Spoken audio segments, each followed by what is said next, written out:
पीक कर्ज नाकारणाऱ्या बँकांची शिवसैनिक घेणार शाळा, अंबादास दानवेंच्या नेतृत्वात जोरदार आंदोलनाचा इशारा।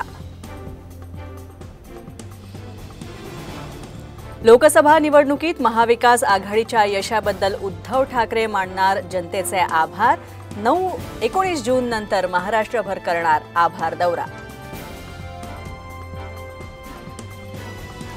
जरांगेच्या मागणीनुसार सरकारनं आरक्षण द्यावं, तानाजी सावंतांचे पुतणे धनंजय सावंतांची मागणी। जरांगेंची भेट घेऊन दिलं पाठिंब्याचं पत्र।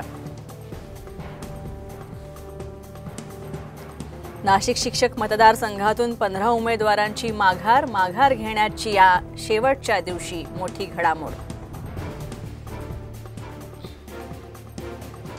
नीटच्या परीक्षेत प्रचंड घोळ झाल्यानं परीक्षा रद्द करा, बुलडाणा परीक्षार्थींची प्रशासनाकडे मागणी।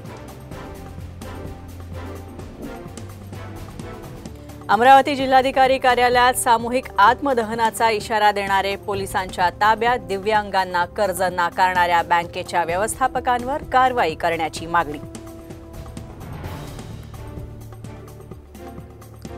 कोल्हापुरातल्या हडलगे गावात 3 मुलांना मारहाण, पोल्ट्रीजवळ खेळल्यामुळे कोंबड्या दगावल्याच्या संशयातून मारहाण, व्हिडिओ प्रचंड व्हायरल। मुलुंडच्या जुना म्हाडा कॉलनीमध्ये माकडांचा उच्छाद, घरातल्या वस्तूही माकडं नेत असल्यानं रहिवासी हैराण, पालिकेनं बंदोबस्त करावा, केली मागणी।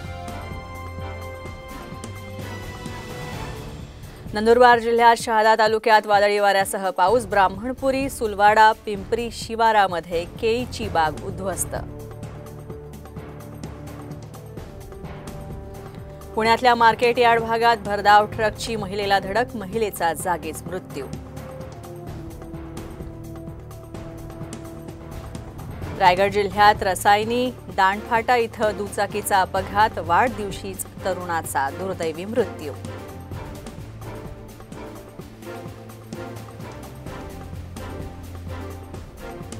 पिंपरी चिंचवडमधील दिघी पोलिसांकडून फोटो मॉर्फ करून खंडणी मागणाऱ्या 6 जणांना अटक, पश्चिम बंगालमध्ये जाऊन पोलिसांनी कॉल सेंटरही केलं उद्ध्वस्त।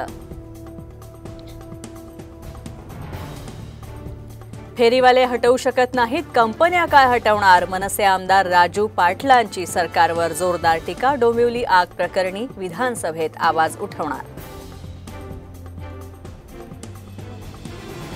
भाजपचे माजी आमदार मधू देवळेकर यांचं दुःखद निधन, वयाच्या 92व्या वर्षी घेतला अखेरचा श्वास।